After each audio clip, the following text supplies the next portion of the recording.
Welcome to the Courage Barbell Unlimited podcast with your host, legendary powerlifter and strength athlete, Chad Ikes. For most, the journey of strength starts in the gym, but should inevitably expand through all aspects of life. Join us as we discuss all things strength. Now, here's your host, Chad Ikes. So today, this is another reason why I love doing podcasts, because there's people that I've looked up to, and now I actually get to talk to them on my podcast. And today we have Blaine Sumner, who is, well, he's a super heavyweight, and I always have a fondness in my heart for super heavyweights. But Blaine put up some crazy numbers in single ply, and I think I have it right down here, like an 1135 squat, 1,000-pound bench, an 815 deadlift for a 2857, which wasn't that an all-time? Actually, I think a couple of those numbers were all-time when you hit them. Single ply, yep.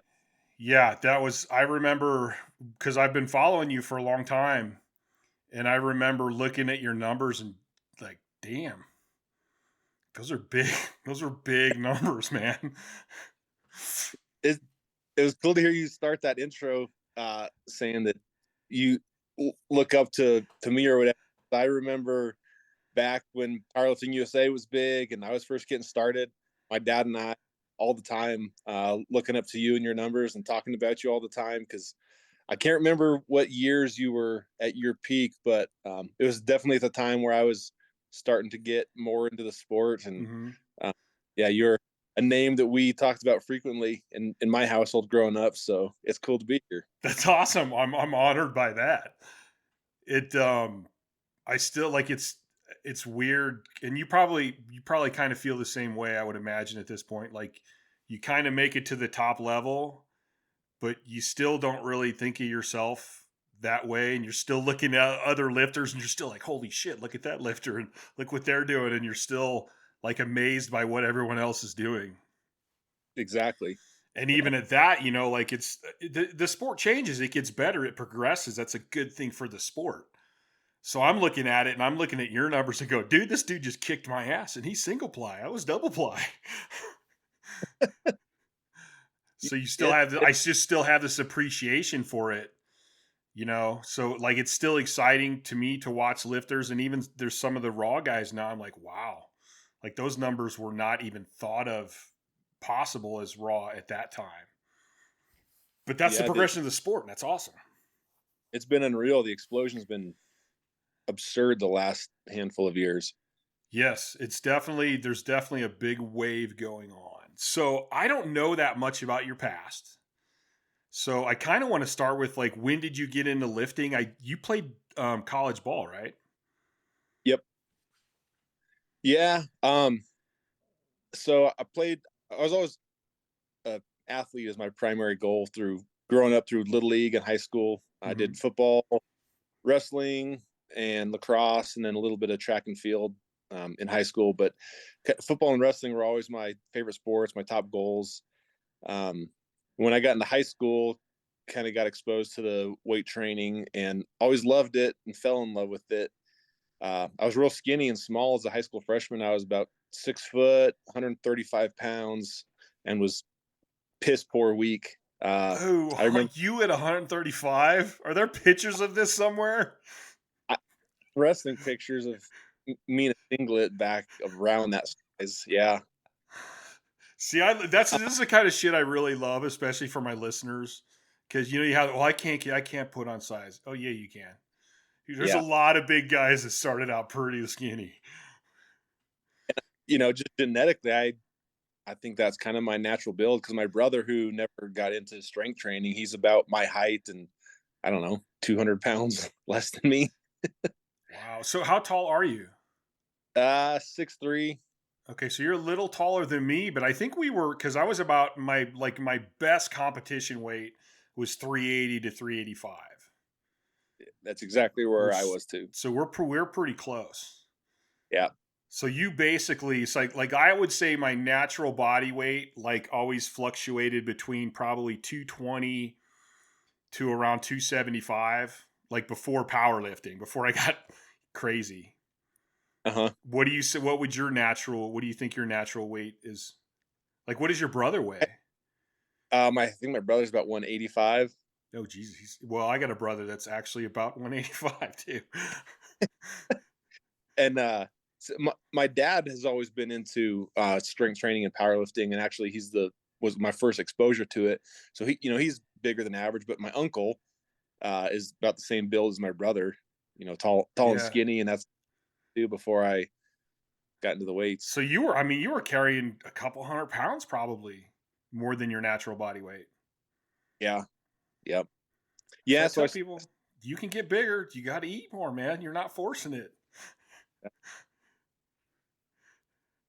I started off high school at 135. Sophomore year, I think I was 160 to 170. Junior year, I was 200 to 215. And then senior year, I really got up there. I think I graduated about 250, 260.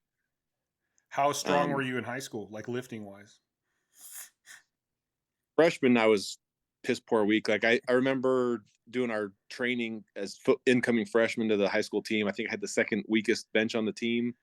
I don't remember if I could bench a 25 on each side or 35, but I was the second weakest. And I really got bit by the iron bug and poured everything into getting bigger and stronger all through high school. And by the time I graduated, I was strong. I think I benched almost 400, high 300s, squat little above 600, and deadlift wasn't really a thing for me at the time because it was more football focused. But my power clean was when I graduated a little above 300. Those are really good high school numbers.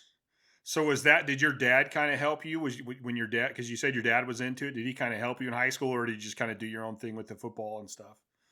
Yeah, he helped me a lot. And my mom too. She was a high school PE teacher for almost her whole career. So I got a really awesome exposure from both my parents to just like the basic fundamentals and doing them the right way and doing them correctly. And then it was my graduating my senior year of high school. I knew I was going to head to play football and thought that I needed to get bigger and stronger to compete in college.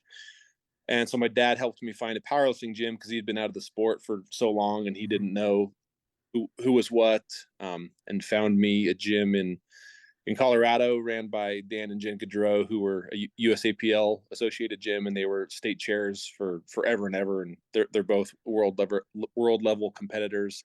And meeting them got me more exposed into like the powerlifting competition and more modern training. Mm-hmm. So at that point, did you do any powerlifting meets in, or are you still focused on football? Just for fun, I think I did 2 meets in the summer in the off season of football. Like one after my freshman year and then one after my junior year in college. And just for fun, like didn't really train. Certainly didn't peak for them because I was still training for football, but I always poured myself harder into the weights than anyone else did. Just trying to get stronger at benching and squatting, not so much deadlift, but power cleans. Were those meets raw, or did you wear gear?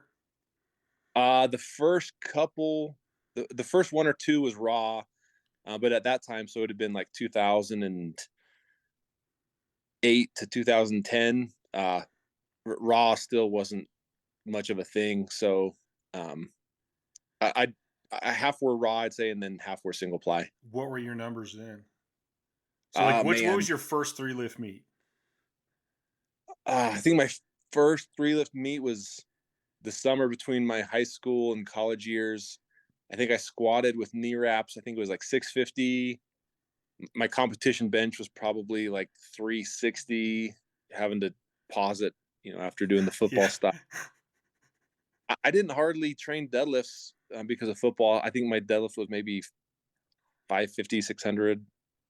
So that was like what's that, 1,014, like 1,600 pound total, maybe? Yeah, sounds about right. Do you ever stop and go, I went from a 1,600 pound total to 28? I've never thought of that actually. That shoot until you. I hadn't even thought about that meet in years. That's huge. That's a huge game. Okay, so then you went and played football. What positions were you playing in football, and where'd you play? Primarily nose tackle. I did a little bit of short yardage fullback, and then I did short snapping as well. And that was at the Colorado School of Mines, Division II. Cool. So you finished out your career there. Yep. I'm pretty sure you got a degree. I'm pretty sure you have your degree. Yeah, petroleum engineering. Tried to do the NFL thing. Had a teammate that was really good, multiple time All-American, and he went to camp with the Jaguars. So we had some attention from scouts following our senior year. Had a good team. I tried to go the NFL route. We had pro days, did a couple of those, and tested really well. They had at the time, it was called like the Kirwan Explosive Index, and I hit the highest score on there they ever had. It was like a combination of bench press reps, which obviously skewed it in my favor. Bench press reps. How many did you do? The 225? Yeah, at the pro day I did 52. That's got. I swear I looked this up the other day, and like the best ever was like somewhere around that. I think the most ever at the combine was like 45. Oh, so you beat that then? Yeah, but I did it at a pro day, so it you know, didn't count for the combine one, but yeah, still 52 reps. That's a lot. Yeah, and then that explosive index takes into account like the vertical jump, broad jump. So I tested really well. I had decent tape. It was the year of the NFL lockout, 2010, and I had interesting conversations with the Eagles and the Redskins. That year, they didn't have any rookie mini camps or anything like that because of the lockout. I'm sure it would have helped. I don't know if it would have made the difference, but I never got my shot, and I chose to just move on with my career and powerlifting, and didn't want to wait around another year and try and go play in the CFL, another league, and get back in. Just decided to move on. So then, was it when you made that decision? Was it like, hey, I'm going to start powerlifting like serious? Yeah. Yep. And then, were you still in Colorado then at that time? So I graduated college and immediately went to work full time with the employer who I'm still with. And in that time, I've kind of bounced around between Wyoming and Oklahoma. Okay. So then, say your first. What was your first like? Hey, I'm gonna push this powerlifting thing. What was your first total there? Yeah. Man, you're asking me to dig deep in my bad memory. Honestly, like if you asked me these questions, I'd be like, shit, I don't know. Like 1,800, I don't know. Got to look numbers up online. Those were, but what I distinctly remember at that time period, graduating college and going to work and deciding I want to pour myself into this powerlifting thing as hard as I can. I was lifting USAPL and IPF because that's what my first exposure was, and that's all I'd ever known. And got exposed to that, and you see the same meets and the same people, and that's what you set your sights on, and that's where I became focused. I remember at that time being frustrated because that was around 2012, and that was when Raw started to get a little more traction, right? And but globally, like IPF, everything was still single ply. And so I was doing both at the same time, Raw and single ply, and I hated the gear. It pissed me off because I had a really good Raw squat. So I think like 2012, I did 881 Raw squat, which was like at that time the biggest in IPF, even though Raw was still so new. And I'd get so frustrated because I'd go to the equipped worlds and I'd get my ass kicked by these guys who I knew I was hundreds of pounds stronger than them Raw. Mm-hmm. So it frustrated me because I was like, this gear's dumb. It's BS. I know I'm stronger than these guys. I know their butts Raw. But instead of just like cowering away and just choosing to lift Raw, I'm like, I'm going to figure this gear stuff out. So I just spent more time in it, and to the point I eventually figured it out and got good with it and loved it. I like that attitude. I don't think a lot of people understand. Like I think it's become a little more accepting now. When I was doing it, there was this huge kickback between Raw and gear and single ply and double ply, and I'm like, can't we all just get together? Like it's like drag racing. We all just choose different divisions. But I think there's a lot of people that don't get the complexities. Like, if you lift raw, I understand you're lifting raw, and that is a whole different ballgame in itself. So it has its own difficulties. But then putting gear on has its own difficulties too. You don't just throw gear on and you're like automatically stronger. Like, it can actually, like, a lot of people I've seen put gear on and they get weaker because they're not used to forcing into it and not used to the pressure or whatever. Yeah, it's I know it's a hot button subject anymore, and I think right now the people that are the strongest in the world raw are stronger overall and better powerlifters than the top tier equipped folks these days. But the hot button thing, equipped is much harder than raw. You can interpret harder however you want it to be, but there's not a big skill aspect with raw powerlifting. You can improve your technique to a certain point, but it does not take very long to master a squat, a bench press, and a deadlift technically. But the equipment adds such an element of skill, and anything with skill takes time and practice and the learning process, and frustration. So in that regard of my definition of hard, the equipped is much harder. Yeah, I tell people all the time, I go, here's how I explain it. If the gear allowed you to easily stay in the position, then it wouldn't help you much. It helps you because it's trying to throw your ass out of position. So, like, you have to force into position and control that in order to actually get anything out of it. And I think that's a huge skill. Like, somebody who just benches raw or squats raw, it's like, well, yeah, I just squat into position. And gear, you don't. You have to literally, like, you have to force that shit to go where you want it to go.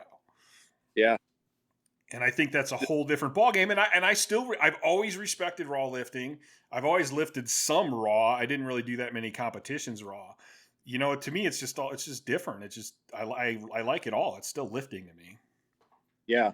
And I'm on the same boat as you. Like, these top level raw lifters just make my jaw drop. It's absurd what they're doing. Yeah. When I see guys squatting 1,100 pounds raw, I'm like, wow, I'm impressed. I'm just so impressed. Like, in my day, that was not, hell, when I started, I think the raw record in gear in a canvas suit was like 1,050. And now somebody beat that raw. That's crazy. Yeah. And for me at that time, bouncing between raw and equipped, the raw meets in terms of executing and doing what you need to on game day, raw meets, they felt like a walk in the park compared to the gear. There's like no stress associated with it. You go out and lift with the gear. It's like timing your knee wraps correctly, getting your wraps done correctly, the stress of traveling and bringing all your gear, getting your straps up, your bench shirt set before your attempt. And at the international meets, there's like no time for warm-ups or turnaround. It's like you finish squats and you're rolling into benches and trying to get your warm-ups timed. And if you came in 5 pounds heavier, that could completely change how your suit feels. Yep. Or whether you're going to touch or not in your shirt. Like, yeah, it has a lot of complexities. I think if people understood it, like when I used to train at the gym, American Iron, every now and then somebody would be interested in the gear. And I'm like, well, if I can find something that fits, let's throw you in a bench shirt one day. And like after one session, they're like, holy shit, that was horrible. Like, I totally have a whole different concept now of that. So you were focusing on powerlifting in like 2013, you said? Ish. Yeah, I would say 2011, 2012 is when I jumped in full time. You were already a super heavyweight by that point, right? Yep. So who I'm trying to think who was the big IPF super heavyweights at that time. I think Brian Siders was on like the tail end of his career. And then Brad Gillingham, who's one of my all-time favorites and heroes, he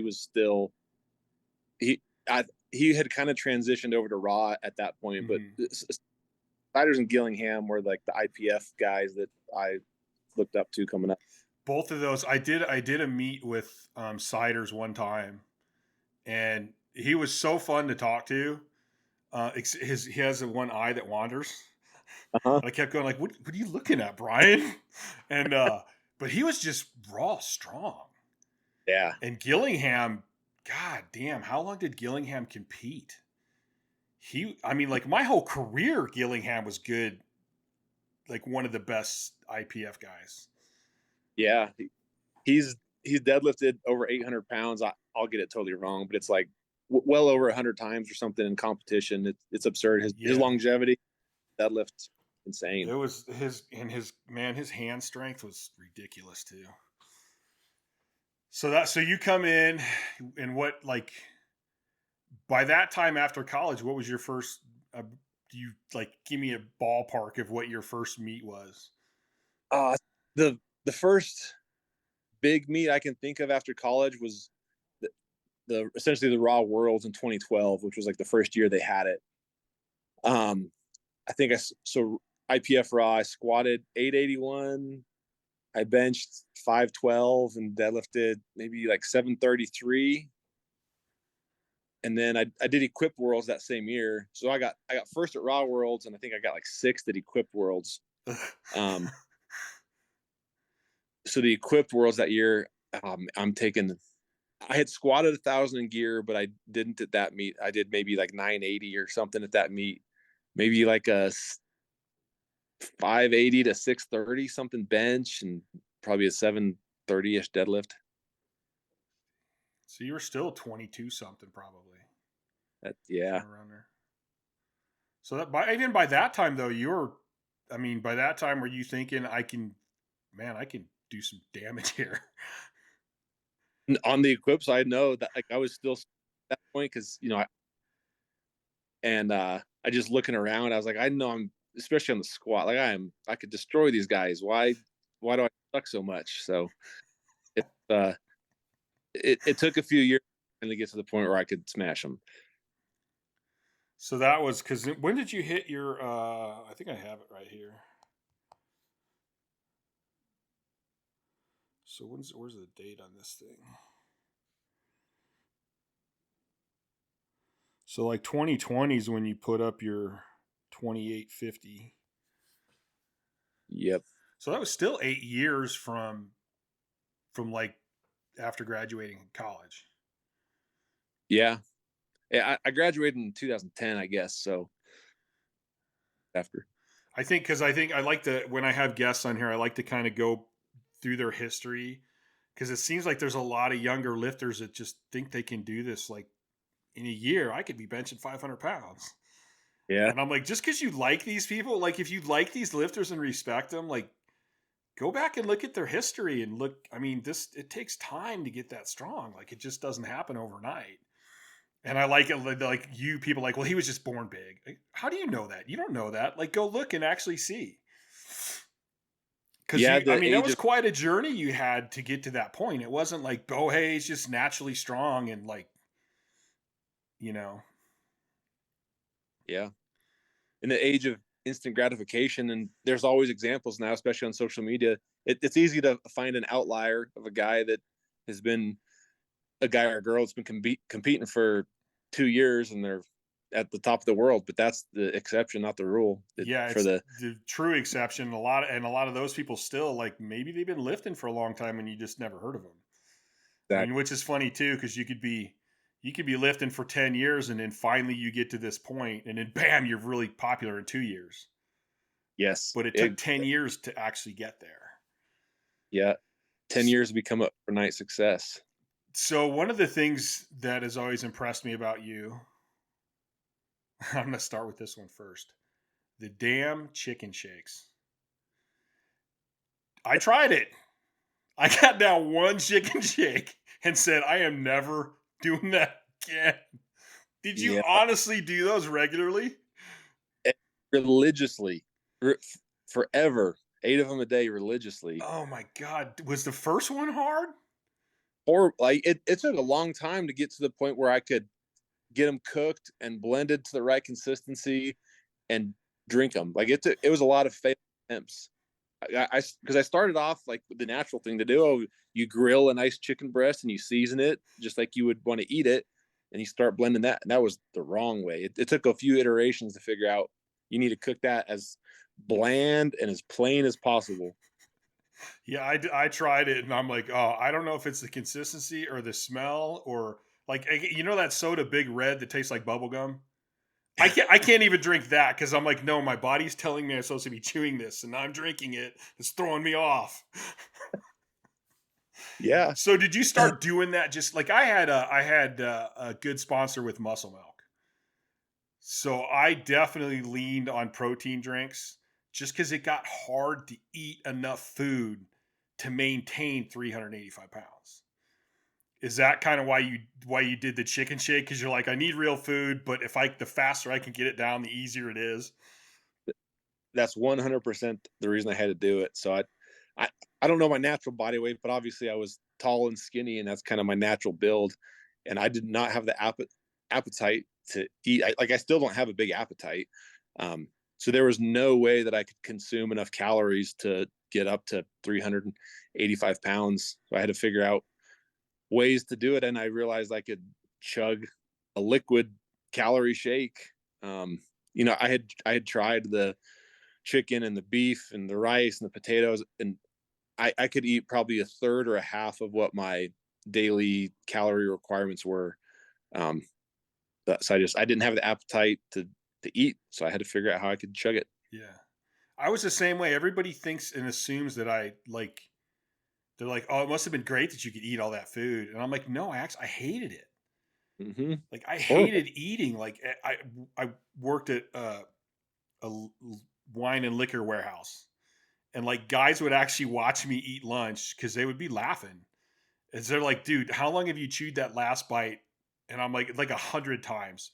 Like I'm so sick of eating. Like I would get done with the meat, and everybody's like, "Oh, what are you gonna do?" I go, "I'm not gonna eat for 2 days. Like I'm so sick of fucking eating." Yep. And that's where when people tell me I can't gain weight, I'm like, "Oh bullshit. Yes, you can. Yeah. You got to And suck it just up and just realize the fact that you don't want to eat it. You're not gonna want to eat it, but you got to get it down." Yep. And just the convenience of it too is when you're trying to eat that many meals a day and that many calories, you're full all the time, and it gets to the point where just eating one serving takes 45 minutes because you're sitting there and, like you said, you're chewing it for hours and hours. Whereas the shakes, it's like I had them all ready to go, and just 10 seconds they're down the hatch and I'm done with my meal. Yeah, I could always like slam until I got to the chicken shake. I could always slam stuff. But you see that now I feel better about myself now because even you said it was a little hard at first. You had to kind of figure it out. Horrible. Yeah. And then so one of the other things that really impressed me about you watching your videos and stuff, like I'm guessing you have a very strong mentality because I've seen a lot of videos of you training by yourself. Or I'm assuming your wife was probably there to help with gear or whatever. And like I would always watch those videos and go, dude, there's a guy that doesn't make excuses. Like I mean, because I've seen you do, god damn, I've seen you do. Correct me if I'm wrong here, but I swear I've seen videos of you benching 800-900 pounds, like unracking it yourself and benching by yourself. Yep. I've done that. Like that's so rare. There's so many people like, oh well, so and so didn't show up, so I can't bench heavy today. And like everybody has excuses, and I just want to show them your videos and go, no, Blaine just did it by himself. He's lifting crazy ass weights with basic spotters, and I've seen you have a couple. What was the one I think you wrecked with a squat, and you like tore the shit out of your hand. Oh, that one. But you were still like, it was like I had a ton of respect because I'm like, dude, this guy's like this guy. He's all or none, man. Yeah. It was just the mentality of like no excuses, just how you said, but it's like it's not even an option in my head. It's like I'm here to do this, and it's what I'm going to do. And just for work, I kind of traveled bouncing around between Wyoming and Oklahoma a few times, and throughout all that, I did usually have somebody that was there to help me in some way, whether it was like to wrap my knees or help me with put a shirt on, but I never had like a crew of guys lifting together and you got 4 spotters there with you. I never had that. And I don't know, it just became what I did. I kind of, that reminds, like, when people, because I have pretty bad sleep problems and I have depression problems, and people are like, how do you, man, how do you do that? And I go, what do you mean, how do I do it? They're like, how do you like train so hard when you're not sleeping and stuff? And I go, what do you mean? I'm like, there's only 2 options: either do it or don't. And don't is not an option for me. So I don't really think of it as anything impressive. Kind of like you, it's like, well, no, this is what I wanted to do. This is how I had to do it. Like, it wasn't a choice. I'm doing it. So this is what I do. Yep. Honestly, the squats gave me a lot more adrenaline than the bench did, because I have those boxes that I had made on the bench, and just with the arch and the big body, if something happened on the bench, I felt very safe to get out from underneath of it. But the squats, different story. Yeah, squats are. I started training when I first started training, because I didn't make the freshman year. I didn't make the football team. I made the football team and not first string, so I was pissed. And I'm like, what do I got to do? I gotta get bigger and gotta get stronger. And I had trained with my brother for a couple months when he got ready for football. He was about a year older than me, and so I started buying stuff for my basement, because I grew up in the Midwest. So everybody has basements. And I have multiple stories of burying myself with benches. And then you either got to tilt it off to the side, or I started rolling it down my stomach, which was a great ab workout because you got to stay flexed when you're rolling it down your stomach. And I remember dumping some bad squats till I finally was able to buy a squat rack. But yeah, I guess it was kind of the same thing. It was like, well, I got to get stronger. So what if I don't have anybody to, like, I still got to do it. Yep. But I remember watching your videos and I'm like, oh yeah, that dude's a badass. Like, he's just like nonstop. And so what was do you remember the first record you broke in the IPF, like world record? Ah, um, I want to say it was probably the bench press. I think I did a 885 bench press at the Arnold in maybe like 2016, 17 ish. 885. I think that was my first IPF world record. How was that? Was that like a big deal for you at the time, or was it kind of like, yeah, I expected to hit that number, so cool? Uh, yeah, I guess it was I always expected to hit that number. I don't know if this is a mentality of an equipped lifter, but it was like no number was ever impossible, and no number is ever enough. I think that's pretty common, but it's like, if I did 885, why can't I do 985? So like Yes. nothing that ever satisfied me. I was never happy or content. Like, oh, cool, I got that number. It's like it was never enough. So, yeah, it was like it felt cool to get it, but I wanted more. Wow, we have very similar attitudes. But I think being at the top of the level, and I don't know if you felt this too, but there was a point where I'm like, I know all these great, impressive guys, and I'm like, I'm going to make the greatest training program ever. And the more I talked to them and the more I listened, I'm like, everybody's doing their own thing. And I thought, okay, wait a minute. So, okay, Chad, back up and start over. And like, what's the commonality between all these people? And the biggest thing I could ever come up with was like a mentality, like they just believed in themselves and they weren't going to quit. And I remember my team, or the guys that traveled with me and stuff, would always razz me because if I broke a record, I'm like, yeah. Hey Ethan, was I tight enough? Did I keep my elbows tucked right? And he's like, what are you doing? You just broke the world record. And I'm like, yeah, but I can do more. Like, I know I can do more. So it's like, great that it's world record, but I can do more. Like, you don't understand. I can do more. And Yeah. I kind of struggle with that concept now. And I go, should I have taken like a week to celebrate it? Or was that the mentality I needed to keep pushing it no matter what? Yep. Yeah. My opinion, I think you got to keep that mentality. Yeah. That's the key to it.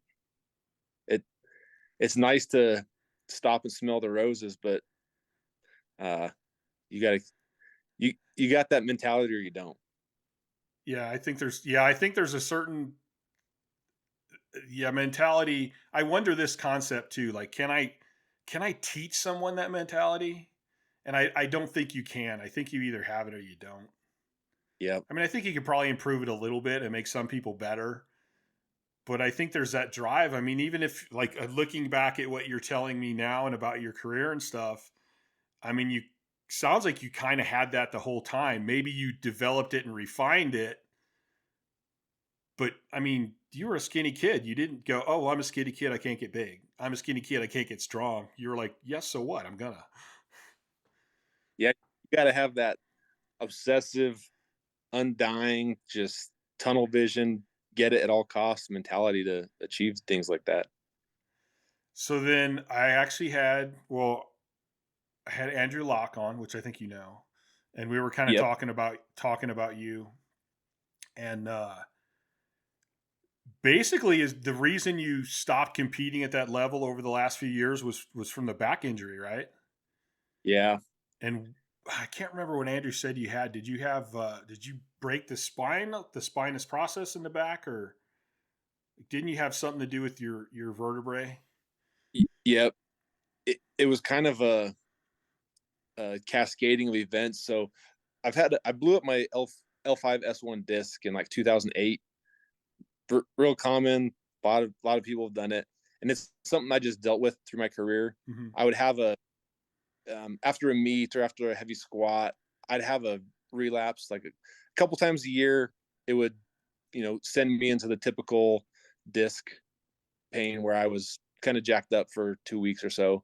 I always dealt with it. Um, that got me hooked up with Stuart McGill in like 2017, and he definitely added a few more years onto my career. And then the thing that did it in was my biggest squat, that 1135 at the Arnold in 2020. On that squat, and I'm almost certain it was on the walkout of it. I fractured part of my L5 vertebrae, and it sounds serious and it's bad, but it wasn't as debilitating as some of my other stuff. So um, it actually took me a while to figure out what was going on, because after the meet, my back was hurting, and the pain felt a little different, but it was in the same local area as all my disc problems. Right. Um, and so for the longest time, I rehabbed it like it was my disc. But it was very weird because it didn't bother me at all in day to day life. Like, yeah, I could kind of feel something, but it didn't stop me from doing anything. It felt okay in the mornings. Um, but anytime I tried to load it, it got incrementally worse with the load, like a linear relationship. The more load I did, the worse it got, Mm-hmm. whether squat or deadlift type load. And really, this went on for quite a while. And McGill finally suggested I get a deep bone scan, which showed the fracture in the vertebrae. And then that took a very long time to heal from, because it's not like a broken arm where you can put a cast on it. Um, so I had to essentially unload my spine for, it was about 9 months that Stu wanted me to. So I lifted as creatively as I could, like laying prone on the bench and doing stuff with cables, still trying to bench, but like keep my feet up, doing like assisted sissy squats, single leg stuff, trying to maintain everything I could while I unloaded the spine. And that was around then I got hooked up with Locke, and he was very helpful in taking me through the next phases of rehab, and relearning how to load everything up, and stuff was going great up until May of 2023. Um, the fracture was healed. Locke had me do another bone scan, and it showed that fracture was healed, which was great news. Um, so started loading things up and being smart and progressing slowly, and then I blew up my L4 L5 disc, and that was 20 times worse than any other pain I'd had between my other disc issues and the fracture. I had nerve damage down my leg through my foot. And that kind of was the final thing that did me in. And how are you with that like right now? I would say 90% of the time it doesn't bother me in everyday life. Mm-hmm. Um, if I push it too much, or the worst triggers sleeping on a bad bed, a hotel bed, I'll pay for it for a day. But it doesn't bother me everyday life. The hardest thing is for sure I can't train how I would like. So I can bench. It doesn't really affect my bench or upper body training at all, but I can't load it up with squats or deadlifts. So the primary things that I do now are like belt squats. I have like a power squat machine that I'll use when I feel okay. The biggest one is like split squats, like Bulgarian split squats or single leg stuff. I've dabbled with some trap bar deadlifts light, but it's pretty much doing a lot of split squats until I puke, which I absolutely hate. And I miss it. I could go in, you think about the number for the day that you're going to load up on squat or bench, and you just think about it, get amped up and torqued up all day. And now it's like, fuck, I got to go in and I'm going to do split squats until I can't walk and I throw up with lightweight. Yeah, I have a back one that I'm working on now, and I'm finally starting to able to squat again, but it just doesn't, like, I've never had to worry about it. And you pick up a weight and you're like, yeah, let's go. And now it's like I pick it up and I walk it out and I'm like, all right, I got to find that position. Okay, now I got to hold the position. And it's like mentally it's frustrating to feel that after being so strong and so like almost bulletproof at one point in my life. Yep. I feel I've had a fortunate life to be able to say this, but it's emotionally been the hardest thing I've gone through in my life. I can see that. I'm fortunate that if that's the worst thing that happens, that's good. But yeah, it's tough. I miss the hell out of it. Yeah, because you were, well, right now, what are you, like 36? Yes. So like you haven't even hit your prime. Yep. I say the years are low, but the miles are high. Yeah. Well, I do think,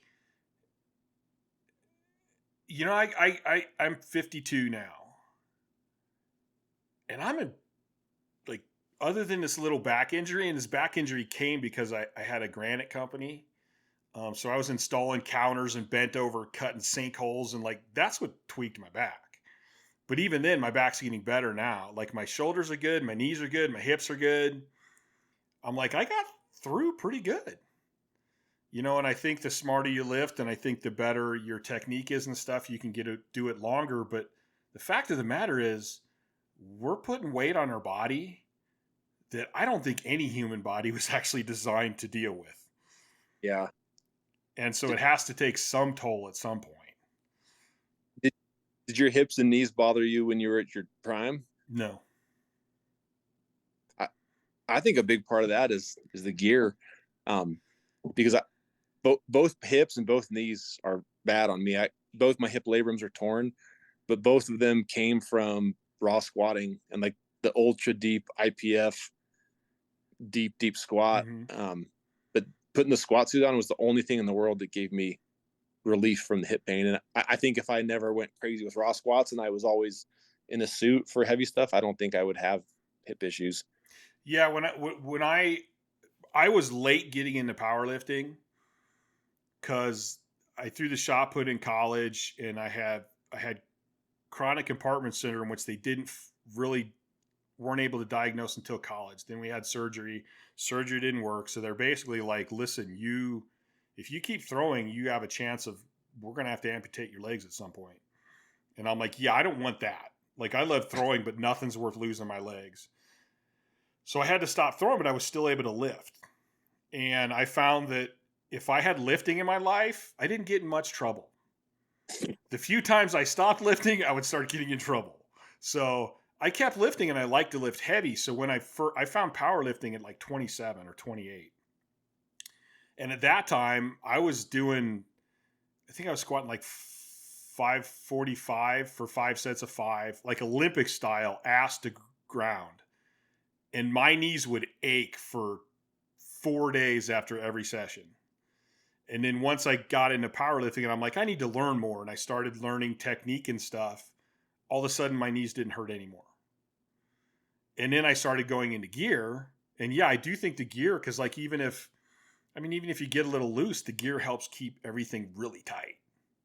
Mm-hmm. So I do think there's a point where that helps. And then, I mean, we always lifted raw to some extent, but I never really pushed what I could lift raw.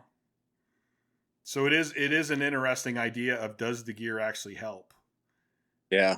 the longevity of your body? Mm-hmm. Because I mean, I've torn a lot of muscles, but my joints, I don't remember having any really bad joint problems. Huh. And see, I'm the opposite. I've never ever had like a muscle strain or muscle issue, but all my joints feel like shit. I'm gonna lean towards, I'm okay with my muscle tears because my joints are good. But it seems like all the other guys I competed with, like almost everybody I competed with, is beat to hell. Yeah. And I don't know if it's genetic or if it was because I was such a technician, or it's hard to say, you know? Yeah.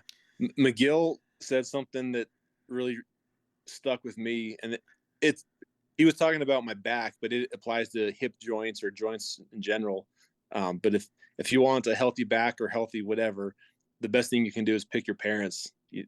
Insinuating that your genetics plays a massive role in how durable your disc or how much wear and tear your take. I do remember. I want to get him on this podcast at some time because I've never got to talk to him, and I really like the way he looks at stuff. And like, I think because he's into cars and stuff, he has a really, I kind of understand how he explains it. And I remember reading something where he was mentioning that there's actually two kinds of discs, and you could be born with the kind of disc that's great with rotation but horrible with loading, or you could be born with the disc that's great with loading but horrible with rotation. Yep. And I always thought, dude, that's a fascinating concept. I had never heard that. And if that's true, couldn't your other joints be like the same way? Yeah, I think so. You know, where maybe somebody's born to run forever and it's not going to bother them, and maybe somebody's born to lift really heavy shit and it's not going to bother them. Yep. That would be interesting to know. It'd be interesting to know if you could figure that out when you were a kid. And they could go, hey, here's what sports you're going to be really good at. Here's what you're going to pay if you do these ones. I don't know if it would. I'm so hard headed it wouldn't change anything anyway, but it's definitely interesting to think about. So, did you ever think about going multiply?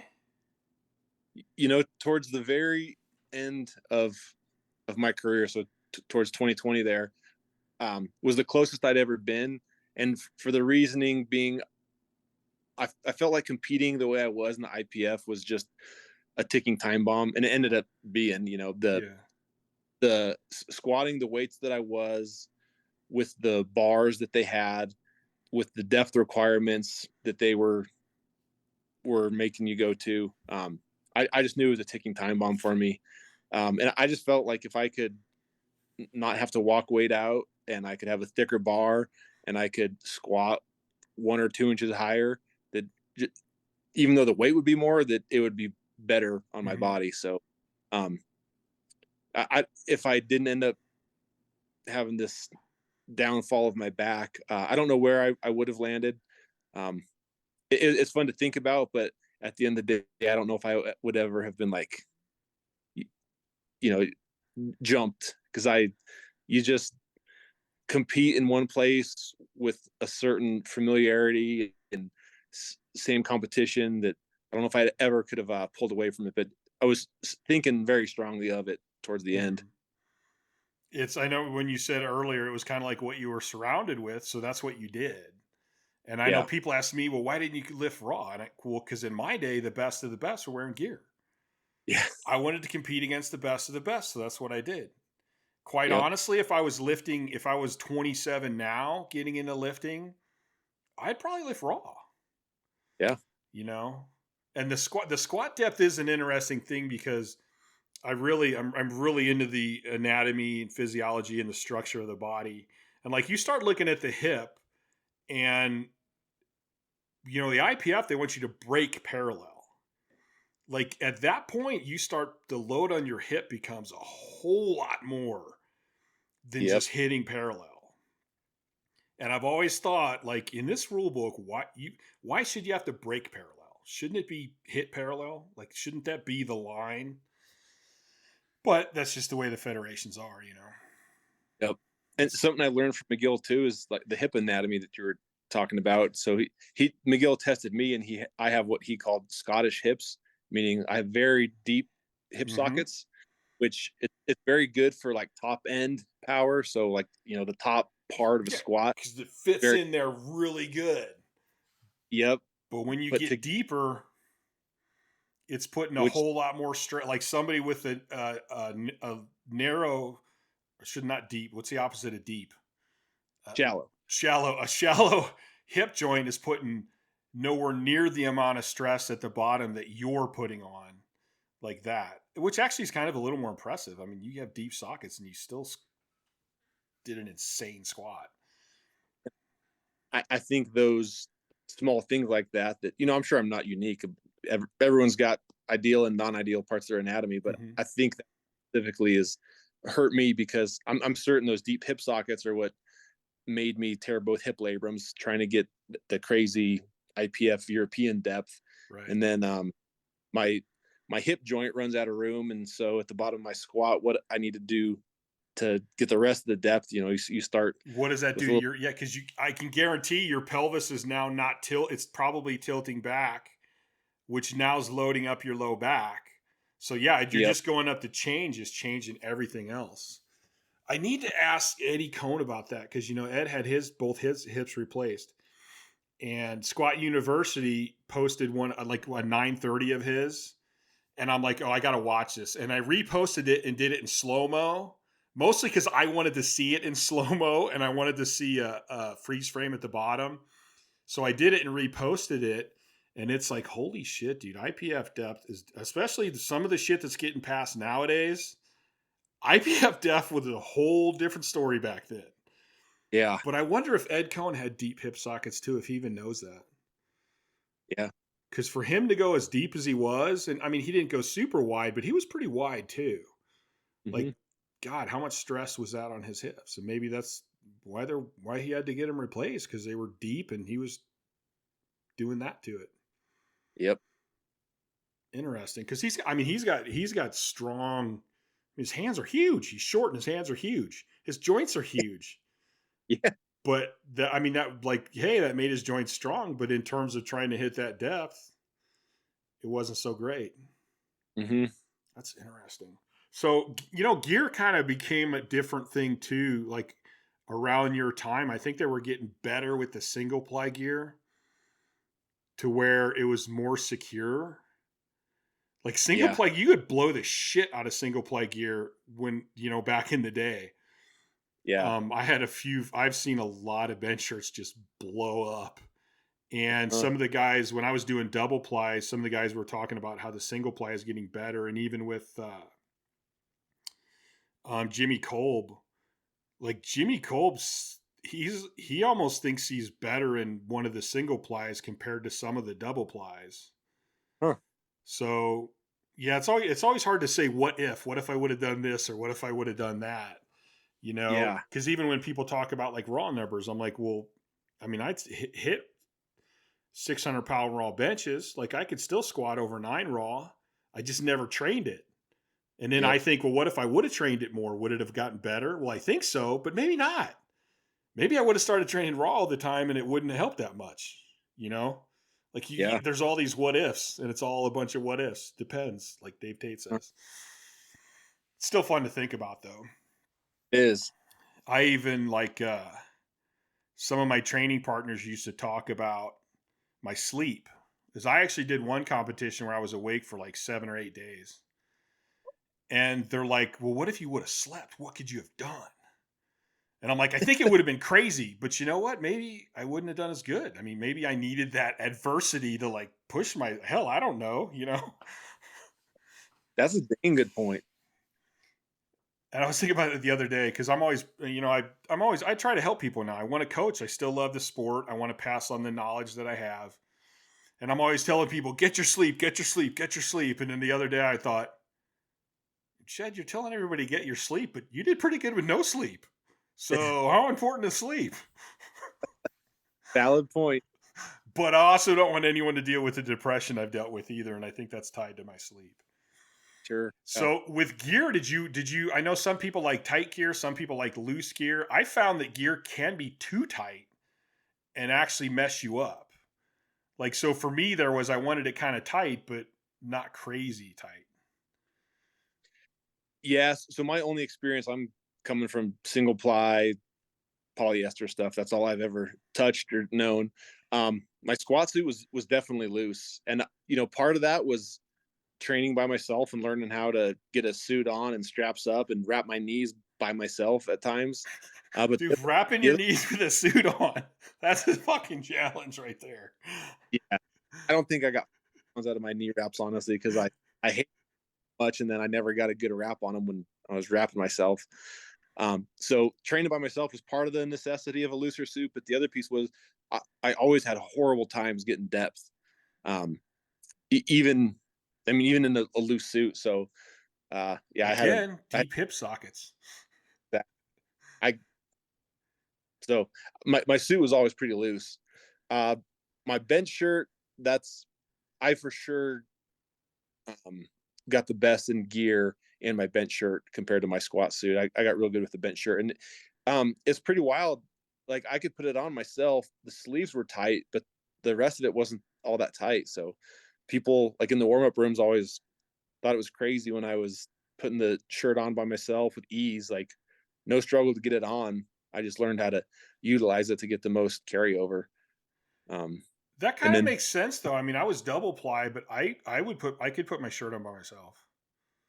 yeah, And if it was too tight, I actually didn't bench more. And funny, I've told this story, but I never thought about it till just now. My actual best competition squat, my gear was loose, and I put it on myself. no shit. Yeah, That's wild.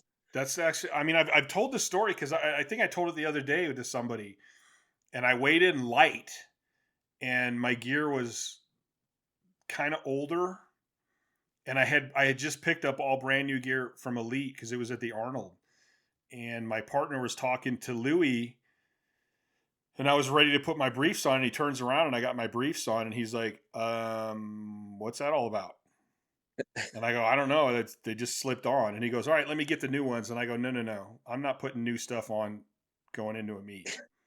And then I did more warm ups, and then he's still talking to Louie, and I put my suit on, and he turns around. He's like, that's it. I'm getting the new gear. And I go, no, you're not. I go, we're going with this. I'm not changing. But I mean, maybe that right there, maybe I should have thought about that more at the time.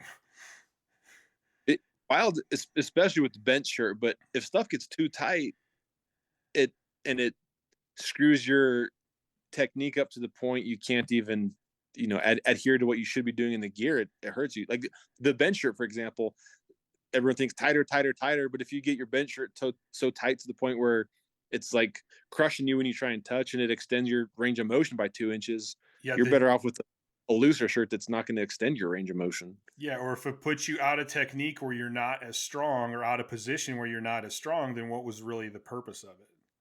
Yep. I actually argue that I don't bring up the drug stuff very much, but with Tren, this Tren messes your sleep up. So I was talking to these guys that are taking so much Tren they can't sleep. And I go, well, wait a minute. Is the Tren helping you more than losing your sleep? Like maybe you'd be better off if you slept and didn't take so much crap that it screwed your sleep up. Yeah. That's interesting. So another thing I wanted to ask you about, because I know that I kind of did this in my lifting career, but not as bad as a lot of people. A lot of powerlifters get so wrapped up in powerlifting that they have nothing else in their lives. And I almost think that that's when they end up overtraining and they end up doing too much. And I always tried to have other things in my life when I was powerlifting, and I keep seeing clips of you catching some nice ass bass. Yeah. And I'm kind of wondering if I moved to Nevada when I moved here to go for college, and I haven't fished for bass since growing up in the Midwest. In the Midwest, we fished all the time. So I always like when you post stuff about fishing. Is that, I mean, did you do that the whole time you were powerlifting? Did you have other hobbies, or were you completely immersed in powerlifting? I would say I would pretty much say I was completely immersed in powerlifting. Um, I've always loved to fish like my whole life, but I never ever let it interfere with powerlifting. Like, Hmm. um, if I had a hard training session, I wasn't going to cut my sleep short to get up early to go, and I certainly wasn't going to miss any training session ever to go fish. It was more like a spare a hobby when I had spare time. But I did have something outside of powerlifting. I'd say would be like my career, and I was very very like two distinct separate people, like Blaine at work and then Blaine not at work. Yeah. But I had that to focus on and think about outside of training. But honestly, I would most of my competitive life think that it was every waking moment was about powerlifting. Hmm. That makes sense. I think sometimes looking back, where I have a lot of hobbies. I like guns. I like hiking. I like motorcycles. I like bikes. I love being out in the desert and whatever off road thing I had at the time. And like it just seemed to me always that I needed time to like get away and not think about it. Uh-huh. Because I used to actually dream. I would come to the gym sometimes and have a huge grin on my face, and my partners and teammates would be like, "Son of a bitch." They're like, "What did you dream up last night?" And I'm like, "Oh, I dreamt of this exercise. I don't know if it's going to work, but we're doing it today." Like I literally would dream about powerlifting. And Yeah. I think there's, I mean, I think you have to have that, but I think there's a little bit of a balance where it's like you need a little time to not be doing it too, you know? Uh-huh. So your training, what style of training did you do? God. Probably like most people you talk to, it started off with trying every little thing, and then eventually to the point took lots of little things from lots of things and essentially made it my own.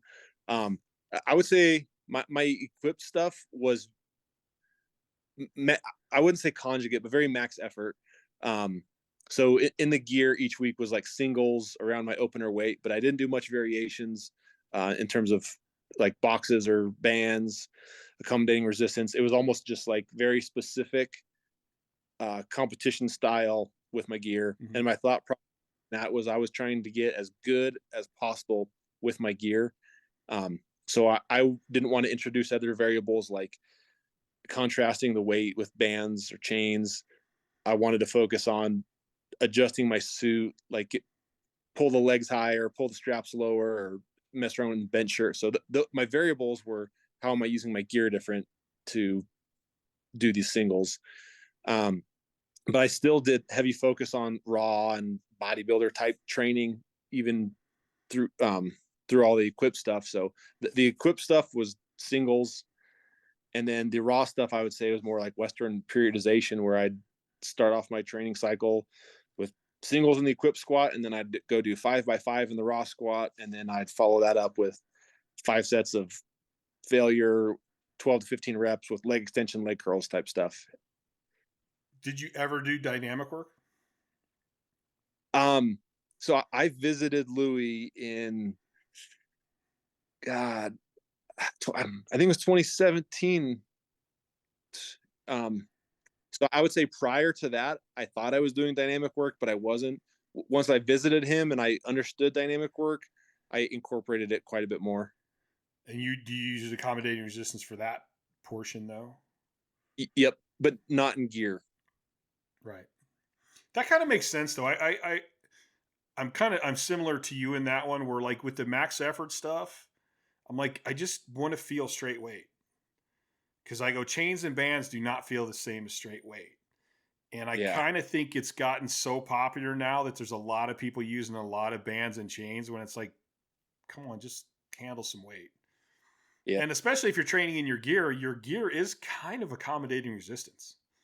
yep, Like in the hardest part of the lift, it helps you. So then I see people in gear with bands, and I'm like, aren't you just doubling up on the same freaking concept? Like it seems like yep. too much to me. Uh, Did you feel like I think dynamic training is interesting to me because I think everyone's a little bit different. Like if I have a really, really explosive client, I'm like training him like dynamic that much almost seems like a little bit of a waste of time because he's already Hmm. so explosive. But then I feel like the people that aren't explosive, it actually kind of helps that they get a little more out of it. And I'm just wondering with your athletic background, are you pretty explosive naturally? I would say like genetically, I don't think so, but through the training, I would say I became an explosive athlete. Hmm. So it probably benefited you to just keep you explosive towards Yep. that. So yeah, Yeah. I mean, it sounds like a kind of a modified version of conjugate. Where you put a lot of emphasis on the supplemental stuff too, and changed your Yep. max. You change your max. You change your dynamic. Yep. I just didn't vary the exercises a whole lot. Right. Which kind of makes I question that one too. Um, I question everything I do. I'm always looking to get better and learn more. But I've thought in my past, I'm like, well, wait a minute. Okay, so I mean, I understand changing the max effort exercises, and we do it based on is there a weakness that I can fix, and can I fix that weakness faster by doing a max effort exercise to pinpoint that? But if your lift is really good and your technique is really good, I mean, your weakest point is always going to get the most work and get stronger. Yeah. Exactly. There's a lot of things in strength training where I go, I can see that side and I can see that side. So like Yep. it's just two different paths to the same point. I could agree more. So like on the squat, my equipped squat, I was always trying to improve the weakest link, but I don't mean like strength weakness. I just mean what's preventing me from squatting more at the meet. And for me, that was controlling the bar whip with 1,100 pounds and these 45-pound bars, Oh, the that's oscillation, and then getting to squat depth. So I felt in my training, I was like, I need to practice this as much as possible. So I'd always work around like 1,047 pounds in training and just try and make that better and better to where I understood how to handle the oscillation and I could handle the oscillation and my suit and get to depth. So getting the depth in the suit and handling the bar whip was what was holding me back from numbers in a meet. So that's why I didn't do boxes and accommodating resistance. But then if I felt like my squat or bench needed more strengthening at a certain point, like we'll say my bench, I need to strengthen the top. I wasn't doing the shirt and plus bands, plus boards and all that. I would train specifically in my shirt like I was going to do it in a meet. And if I wanted to strengthen the top end, then okay, after the shirt's off, throw bands and boards on and do it raw and do a lot of volume was my philosophy. I actually like that. My first thought is the oscillation thing's actually really important. Like that's a big factor. Like I mean, when with the double ply and a lot of the other federations, we're using bars now that are made to squat. They're made for massive squats. You're still Yeah. using a pretty standard bar that now you're lifting so much that the whip has got to be ridiculous in Yeah. that thing. And if you It, don't time that right, it's going to try to drill you back into the ground. yep.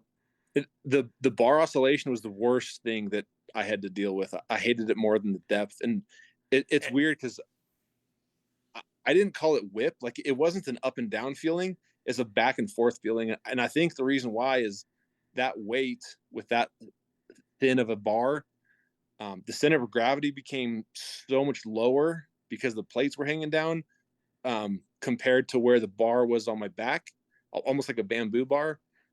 So like as I was going down, it wasn't like an up and down whip. It's a back and forth whip. And so the back and forth oscillation of the bar throwing me, plus trying to descend slow, plus trying to get the depth and maintain my balance and then time back and forth. When is the bar good enough to where I feel like I can drive up? That's what I freaking hated. I, you got me thinking now. This is why I love doing podcasts because no, now if you, yeah, you're totally right. If you stop and think about that, you're basically squatting with a cambered bar that Yep. whips. And like, even if you go back to Conjugate and West Side, they're like, oh, we're going to use this cambered bar because it's actually going to throw the weight forward a little bit, which is going to put more stress on your like middle back. And now you got Mhm. it doing this, but now it's whipping like this. Yeah. So what you're saying completely and totally makes sense to me. And then my other thought too is, if you do a lot with like a cambered bar and then you go to a straight bar, like how that bar bends over your back kind of is a weird feeling too. And so Hmm. you're having it set, you're getting set here, you stand up with it, and now it's on your back and it's doing this. Yeah. So that's got to feel way different on your back. It almost makes me want to go set up my rack with a shit ton of weight with a straight bar and then do a standard bar just to Yeah. get an idea of the difference of how it feels. You know what's so wild too is the height that I had to set my rack to. Oh, I always measured it. I had to set it in my nipples. So like the unloaded bar when I was getting my rack, I would wherever my nipples were is where I needed it because I had kind of a awkward, one step walkout. But the bar flexes so much when I take it off, like I had to accommodate for that. And I mean, I had to lift the bar 6 or more inches just getting it off the rack before I started the walkout. that's crazy. Because I've always, one of my tips for people is, you know, do your heaviest lift in the gym and then measure where the bar is. And I go in and take a tape measure to the competition. Don't get under it and feel it and go, oh, this is Yep. right. I go, the bars go, even the big bars we use bent, not to the extent of that one. So that's interesting too. So it's almost like, well, it's like one of the new deadlift bars that are bendy as shit. Like you get Uh-huh. under it and you're like, okay, I kind of feel the weight, and then it's just going to progressively. But for what ours would do like this, yours is like this. Yep. Wow, that's crazy. I didn't think about it. And another cool thing you said was like, and I think people get caught up on this one. Your weakest link can be a lot of different things. It's not always strength. Exactly. Yeah, it's man. I didn't even cross my mind about the bar like that. But yeah, and see that adds a whole new level. You did 11 plus squat with that shitty ass bar. Is your upper body pretty flexible? Yeah, I would say so. I never had problems getting underneath, those these squat bars are narrower, I think, Yeah. than Oh yeah, they're quite a bit more narrow. I, I never had a problem getting underneath it and carrying it in a low bar position. That's actually good because there's a lot of guys our size that their shoulders are fucking so tight.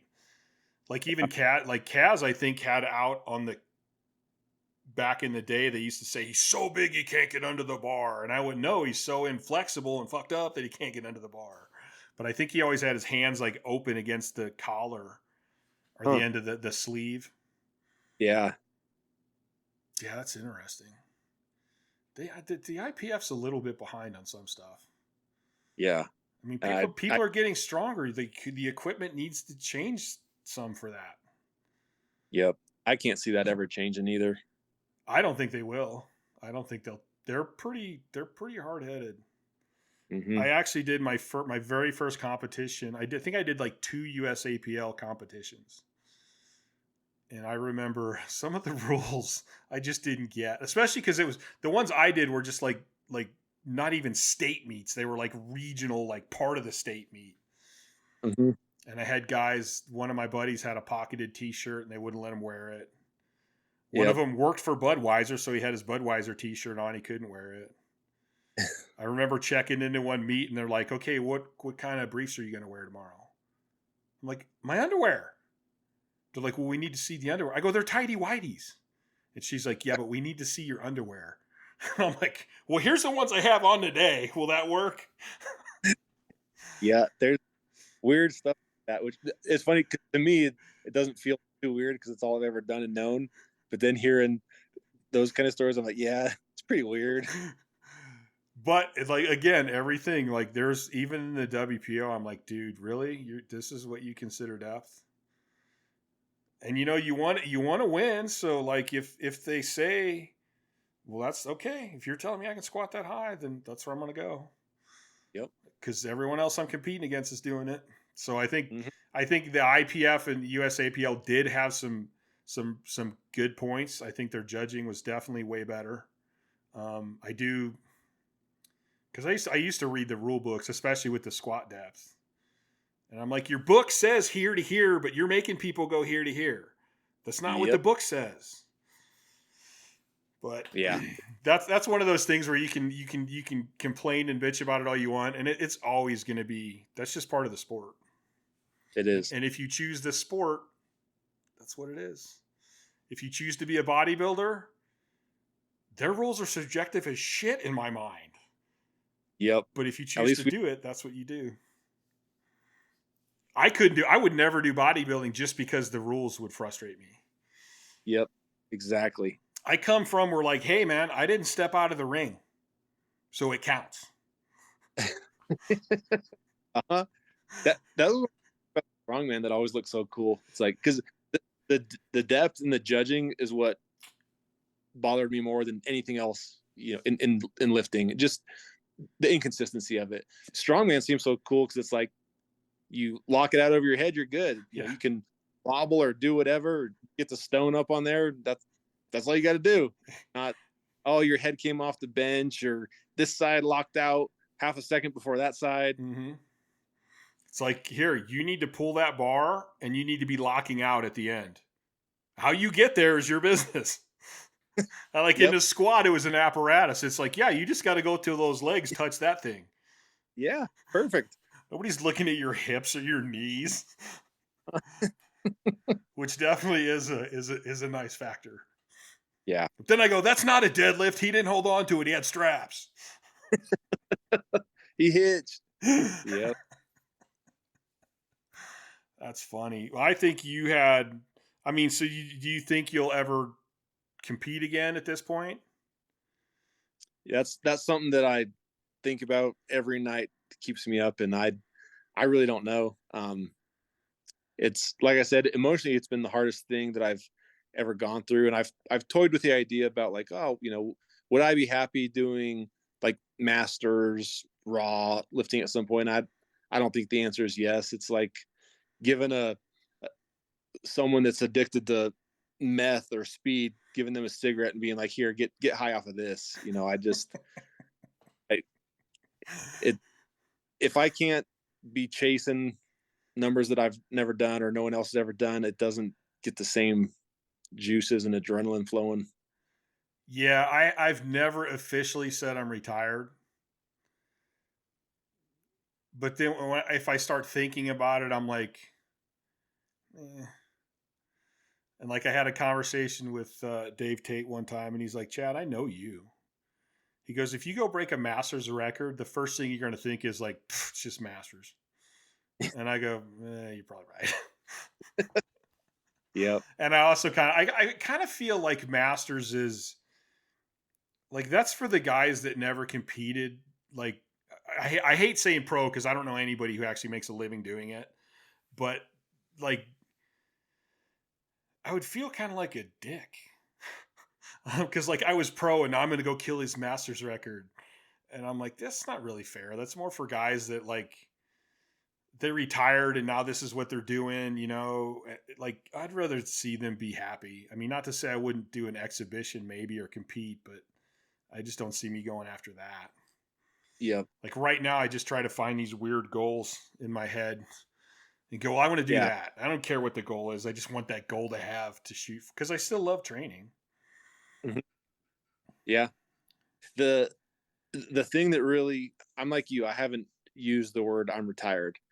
The thing that has put me the closest to that is when I blew up that L5 or L4 L5 last year, because I've had so many train wrecks and close calls throughout the years. Like when I sliced my arm open and only my wife was here, like dumping 900 pounds on my belly, getting crushed by, squats in meets and dumping bars with spotters that couldn't catch it. Mm-hmm. Like a lot of really close calls, and my bad L5S1 disc and then the vertebrae. Like none of that was enough to make me ever consider stopping.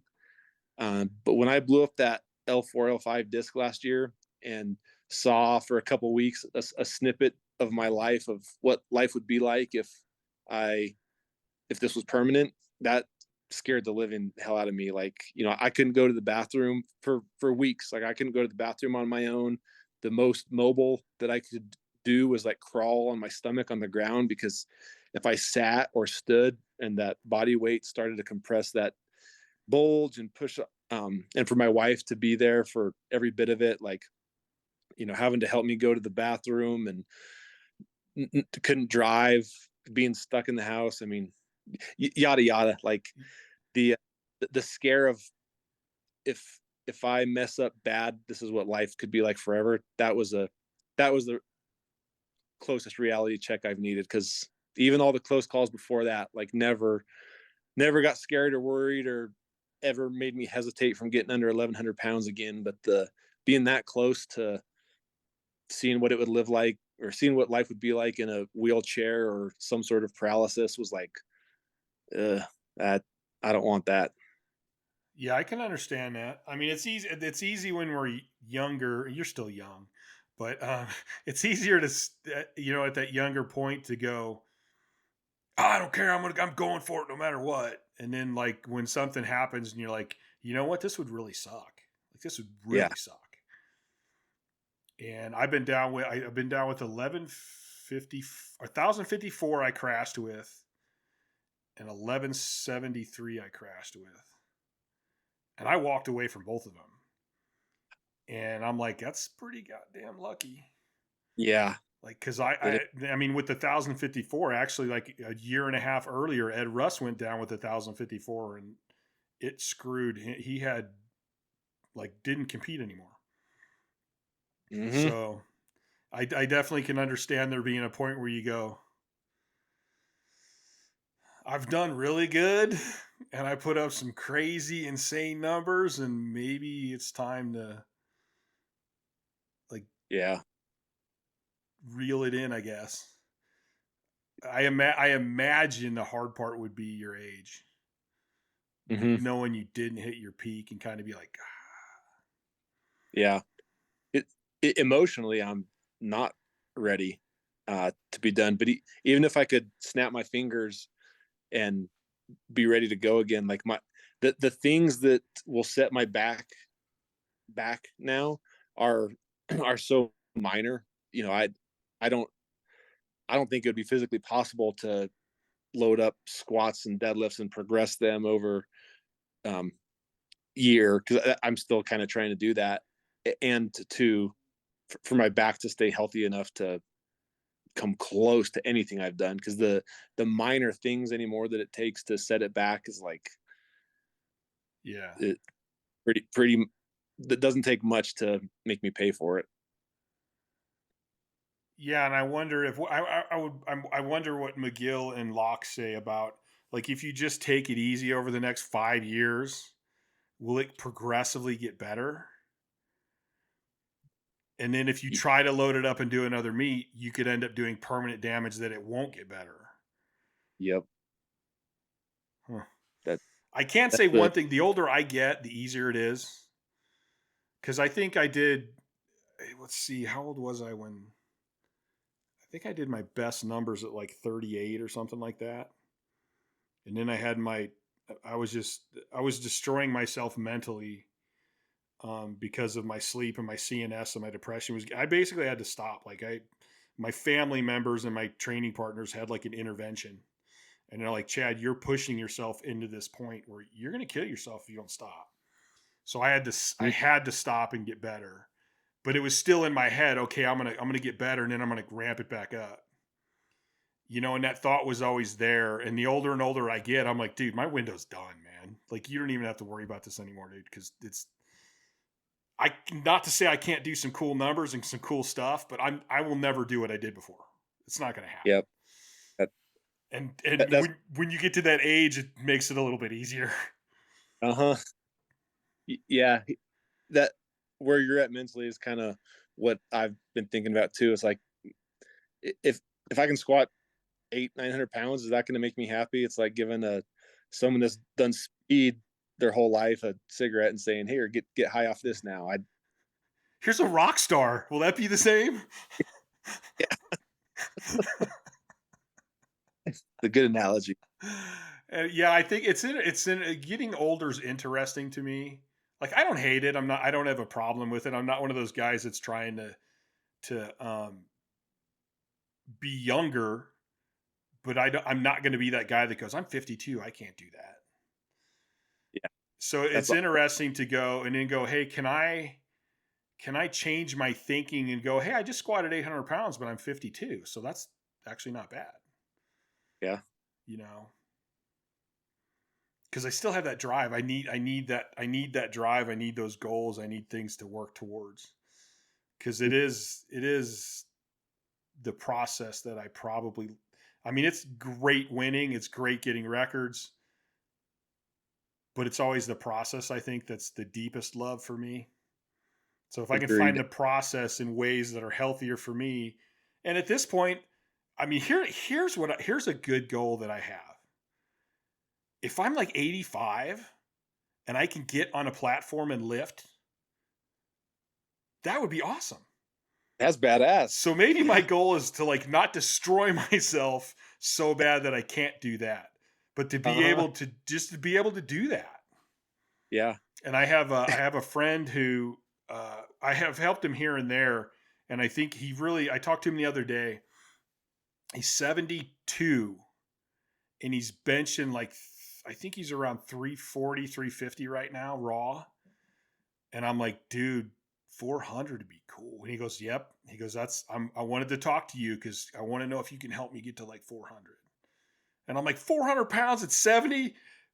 Fuck yeah, I'll help you. I go, that would be incredible. I go, Yeah. you'll be all over my Instagram if you do that. That'll be so cool. So I'm thinking, I'm trying to change my thinking to longevity now. I still want to Yeah. be doing this in a long time from now. Uh-huh. Funny story similar to that. So when I started getting deeper into the powerlifting stuff, my dad actually started competing again because he competed and was in the sport well before I was born, and then life came along and he got out of it. So when I started competing again, so did he. And I don't remember his age at the time, maybe probably in his 50s, maybe towards 60. And he was looking at like world record numbers for the IPF in like the old masters divisions. Yeah. He's like, well, I just don't get any weaker for the next 30 years.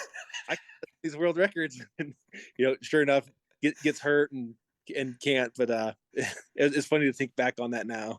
I used to joke about that all the time. I go, you may beat me now, but I'm going to be doing this when I'm 90 and you'll be dead. So then I win. Yeah, touche. It's a sport of attrition, man. You got to stay. Who can last the longest? That's, So are you in Wyoming now? yep, that's where I live. Dude, how are the winters? Long and windy and cold. Ugh. They suck. I'm trying to go south a little more. I want less snow. I don't even Yeah. get that much snow here. So I'm kind of a sissy, but I actually when I moved because I lived outside St. Louis. When I moved back here, I was like, dude, this is a cakewalk. I go, you guys are bitching that it's 30 degrees. I go, that's nothing. I wear my shorts all year. And now the older I get, I'm like, I'm becoming such a sissy. I go, it's 35 out, and I'm like, this sucks. I go, I still got my shorts on, but this sucks. Yeah. Yep. So, Yeah. do you do a lot of outdoor stuff? I mean, do you hunt? I know you fish. I don't hunt. I do fish a lot though.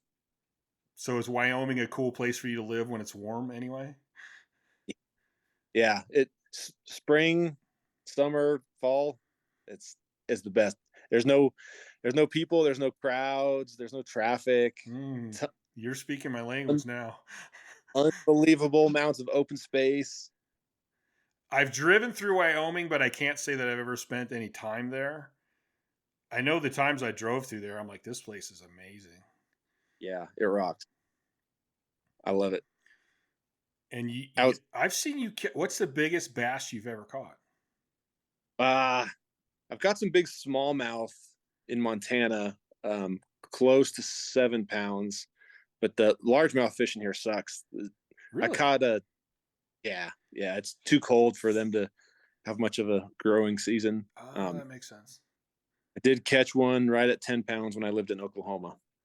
That's still a pretty damn big bass. Yeah.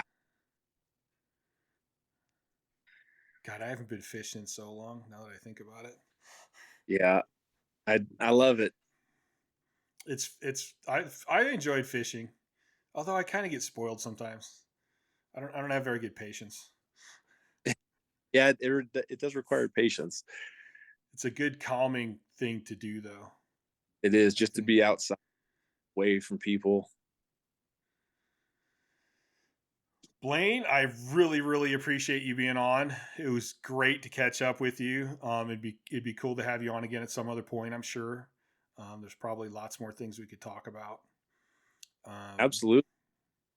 yeah, I seriously, I've been watching you for a long time, and like I was just coming from double ply and watching the numbers you're putting up, and I'm like, damn. And how you like the training by your as much training as you've done by yourself is like I love just the idea of that, the concept of that. I love. Is that this is another good question I've been wanting to ask. That's like your own gym, right? Mm-hmm. So you Yep. got it's a pretty nice setup. Yeah, I got all I need for sure. Yeah, so you've impressed me, man. Your numbers are huge. I are they still do you still are they all records still? I'll I really, for the equip stuff, only pay attention to the IPF numbers. And the squat, bench, and total are still the world records there. Okay. It's hard, man. There's so many crazy numbers going up right now. Like we're in kind of a cool phase because there's a lot of just crazy shit going on. Yeah. In not as much. I think the pool for the multiply stuff is a bit smaller, so there's not as crazy records going on, except for like Jimmy's. And I don't give a shit. I went in one of them stupid bench shirts, them band shirts. Uh-huh. Somehow I got invited to the Olympia. I think it was last year, and they were doing a WPO rep per competition thing. And they asked me to do it, and I'm like, dude, I haven't had a bench shirt on in like 7 years, maybe 8 years. And I go, let me call some guys and see if somebody's got one I can borrow. And so I went and did it on like 2 weeks. And I think I benched, it was a rep thing, but I benched like 7 for one. And then I don't know what it was after that, but Nice. those new shirts are weird, man. Like they're so springy. And it was like when I first put one on, I went, this is kind of cool, actually. But I mean, it was because like the first time I put it on, I was actually in Salt Lake City at my friend's gym, and I was doing a podcast with Laura Phelps. And I'm like, yeah, I'm just doing some benching tonight. And they're like, hey, you want to wear one of our shirts? And I'm like, okay, yeah. Like I hadn't had more than 315 in my hands. I was like repping it. And we put that Yeah. shirt on and I went like 675. And I was like, Nice. wow, that was kind of cool. Yeah. And then so I did that meet, and I've had some other things happen. I tweaked my shoulder at the Olympia doing that thing, but still, like Jimmy Kolb doing 1,400 pounds, I'm like, I don't care what he's wearing. Just Yeah. holding 1,400 pounds is crazy. Yeah. And when he See did that? it, they had to switch benches because the first bench, the upright started bending. And I'm like, that's actually pretty goddamn scary. Steel uprights are bending, and you're going to hold it in your forearms. Mhm. Like he actually gets his forearms x-rayed fairly regularly because they're finding guys are getting like stress fractures. Yeah. And I'm like, so this is kind of cool. It's kind of crazy, but it's just another level again of different powerlifting, you know? Yep. That's exactly right. And I'm still waiting for Julius like to break that 800 raw. which is completely ridiculous in my mind too. Like that's just so unbelievable. Yeah. But there's all these things, and then I started. I went to the women's pro-am meet, and I really think women are doing better than men at this point. And I don't know if it's because all of a sudden there's a much bigger draw for women, but like women are doing numbers where I'm like, you got to be shitting me. Yeah. Like that's insane, and raw and in gear. Yep. I mean, there's multiple women deadlifting 600 pounds now. It's ridiculous. Yeah, it's awesome, and it's I'm just like baffled. Mm-hmm. Me too. And I want to know how. I want to interview everybody, and I want to go, what are you doing different? Like, what's going on? Yeah. It's like, how does everybody keep getting stronger? Yeah. It's got to be drawn from a bigger pool and being the sport having more exposure and more people having the opportunities. I think that's a big one because even when I was lifting, I always thought, and it was funny, I had a conversation with Laura Phelps at one point where Laura was like, yeah, I'm breaking these records, but she goes, how many women are really doing this? And then I kind of got to thinking to the men and going, well, it was still pretty underground when I was competing. And you go, so what if all these people that went to football and went to baseball and like, what if all these really genetic people actually went to powerlifting? Yeah. What would happen with powerlifting? I think that's what we're seeing more and more of. Mm-hmm.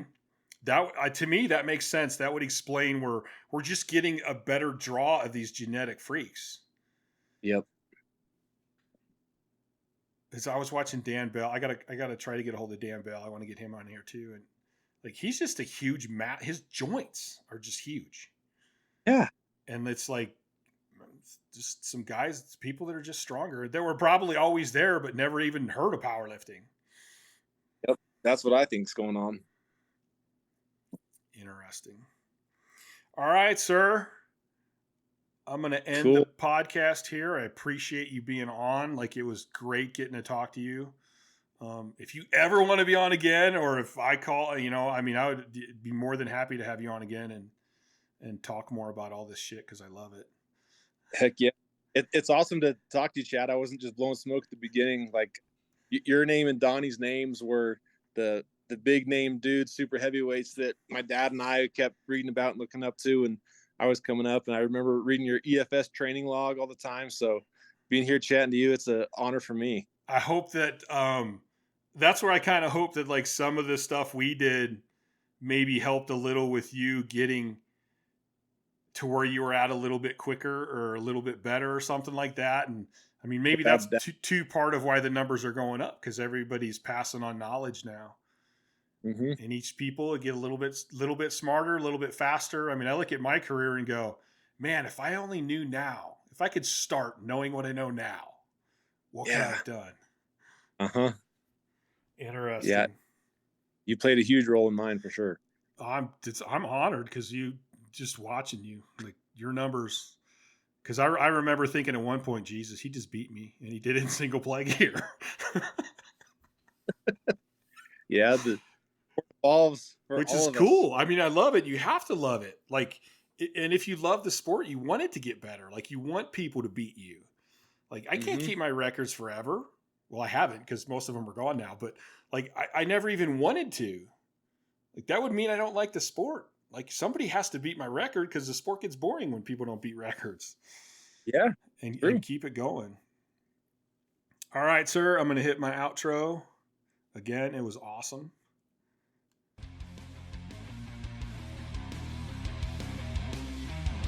Thanks for listening to the Courage Barbell Unlimited podcast. For more information, please visit couragebarbell.com.